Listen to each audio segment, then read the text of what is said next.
तो हम फिनोल की एसिडिक नेचर या एसिडिक बिहेवियर की बात कर रहे थे कि फिनोल जो है वो एसिडिक नेचर है, जबकि अल्कोहल जो है वो बेसिक नेचर है। उसका रीज़न क्या है, क्यों जो है वो फिनोल एसिडिक है और अल्कोहल क्यों जो बेसिक है, वो उसका रीज़न यही है कि जो अल्कोहल में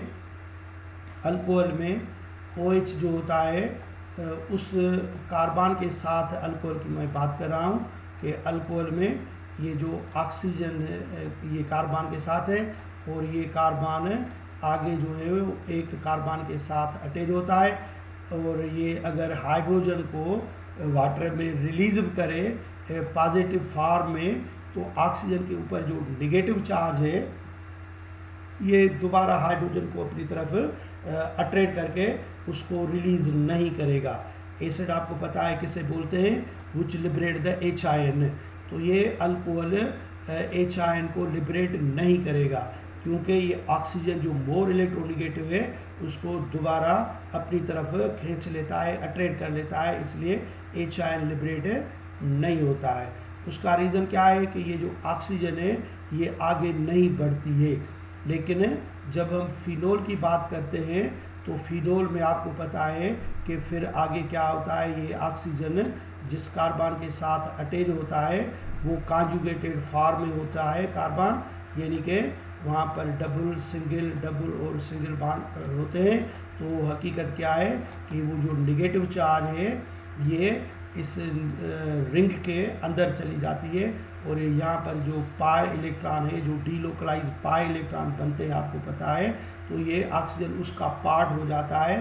तो ये ऑक्सीजन हाइड्रोजन को अपनी तरफ अट्रैक्ट नहीं करेगा, तो ये फिनोल H आयन को लिबरेट कर लेता है।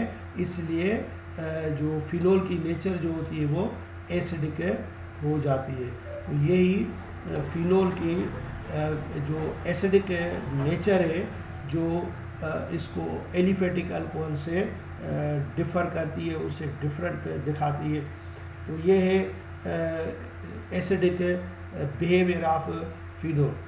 हम इस एसिडिक बिहेवियर को, ये जो डीलोकलाइज पाई इलेक्ट्रॉन होते हैं ये रेजोनेंस फॉर्म में रहते हैं, उसको हम एक्सप्लेन करने की कोशिश करते हैं तो आपको सही तरीके से अंडरस्टैंडिंग हो जाए कि फिनोल किस हिसाब से, किस तरीके से एज एसिड का ये काम करता है। ये तो मैंने पहले आपको बता दिया कि फिनोल एसिड है, वीक एसिड है कार्बोक्सिलिक एसिड से, but much more acidic then alcohol है। तो जब हम फिनोल को, जैसे मैंने आपको बताया, वाटर में डिज़ोल्व करते हैं तो H आयन को लिबरेट करता है। वो H आयन एसिड की सूरत में वाटर के साथ मिलकर H3 हाइड्रोक्सिलिक आयन, और इस ऑक्सीजन के ऊपर क्या आ जाएगी, निगेटिव चार्ज। ऑक्सीजन के अपने 2 लोन पेयर ऑफ इलेक्ट्रॉन पे, अब हाइड्रोजन ने इलेक्ट्रॉन इधर छोड़कर बाहर निकल गया, तो एक पेयर ये हो गया कि एक इलेक्ट्रॉन बढ़ने से इसके ऊपर निगेटिव चार्ज आ गई, और हम उसका नाम रखते हैं फिनो ऑक्साइड आयन या फिनो ऑक्साइड एनायन ये कहलाएगा। अब ये जो लोन पेयर ऑफ इलेक्ट्रॉन है जिसकी वजह से इसके पास निगेटिव चार्ज है, अब ये रेजोनेंस फॉर्म में इसकी स्टेबिलिटी बढ़ा देता है। The acidic nature of phenol is due to the formation of stable phenoxide ion in solution to give H ion. अब इसकी हम रेजोनेटिंग स्ट्रक्चर दिखाएंगे। ये भी पॉइंट है, ये मिसाल के तौर पर अगर हम फिनोल को डायरेक्ट किसी बेस से रिएक्ट कराएं, ज़ाहिर है वो सॉल्यूशन फॉर्म में ही होगा, तो ये बेस एसिड का H आयन लेकर ये BH बना लेगा और ये बन जाएगा फिनो ऑक्साइड। अब ये फिनो ऑक्साइड जो मैंने बताया इसमें स्टेबिलिटी आ जाती है, यानी कि ये फर्दर ब्रेक डाउन नहीं होता, ये इसकी रेजोनेटिंग जो स्ट्रक्चर्स बनती हैं तो इसमें ये स्टेबलाइजेशन आ जाती है। हमें मालूम है कि किसी भी सबस्टेंस की जितनी रेजोनेटिंग स्ट्रक्चर होती है उसमें उतनी स्टेबिलिटी ज़्यादा आ जाती है। वैसे भी बेंजीन की हमने रेजोनेटिंग स्ट्रक्चर बनाई थी, जैसे 2 स्ट्रक्चर के कुल की आपको याद है, तो उसमें स्टेबिलिटी आने की वजह से इसमें ये जो रेजोनेटिंग स्ट्रक्चर बढ़ जाती हैं तो उसमें स्टेबिलिटी भी आ जाती है। मॉलिक्यूलर ऑर्बिटल थ्योरी के मुताबिक ये जो स्टेबिलिटी होती है किस वजह से होती है, डीलोकलाइज्ड पाई बॉन्ड की वजह से होती है। तो ये बेंजीन वही हमारे पास है। तो अब क्या होता है, ये मैंने फिनो ऑक्साइड की स्टेबिलिटी दिखाने की कोशिश की है कि जो लोन पेयर इलेक्ट्रॉन की वजह से ये इलेक्ट्रॉन थे, तो ये जो निगेटिव चार्ज है, अब ये 2 इलेक्ट्रॉन यहाँ निगेटिव चार्ज जो कह लें, ये इस कार्बन को देता है, और जब ये इस कार्बन को ये इलेक्ट्रॉन देगा तो ऑक्सीजन इस कार्बन के साथ जाकर डबल बॉन्ड बना लेगा, क्योंकि इस इलेक्ट्रॉन को, इस पेयर ऑफ इलेक्ट्रॉन को सेटिस्फाई तो करना है।